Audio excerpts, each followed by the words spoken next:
Alitas and the local hotels housing migrants across Tucson for brief stays are at capacity.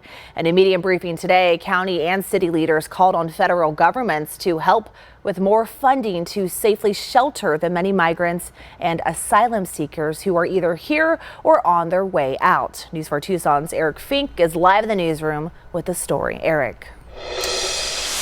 Monica, Pima County leaders in Casalitas say they have the infrastructure to support and shelter about 1,000 asylum seekers. The numbers have well surpassed that over the last 10 days.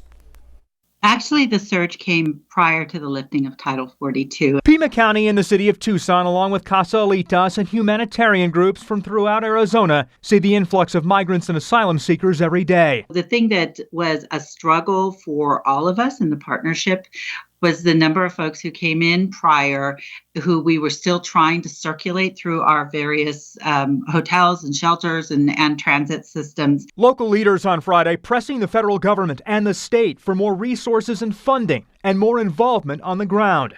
We have seen numbers over the last 10 days where we have been having as many as 1,600, nearly 1,700 people within the overall system in a single day, which was when we were the closest to having street releases. We cannot maintain this effort without assistance from the governor and Maricopa municipalities and some relief from our Homeland Security teams.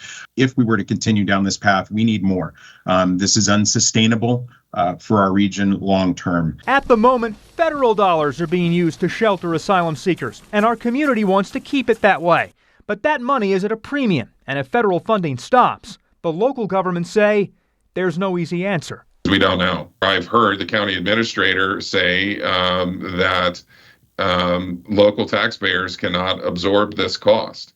And we have acted under the principle that local taxpayers should be held harmless in this. Over the last few days, Mark Evans says the number of asylum seeker arrivals has dropped. We are still over capacity, but we are not at imminent risk of street releases.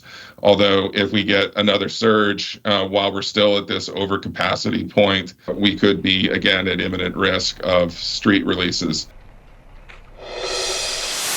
And tonight, Teresa Cavendish, the executive director of Casalitas, says more than 70% of the asylum seekers arriving right now in our community are families, mainly from Latin America and some from Haiti. The rest are singles. She says the single men who are housed at the main Casalitas facility are predominantly from India and Ecuador. Live in the newsroom tonight, I'm Eric Fink, News 4 Tucson. Monica.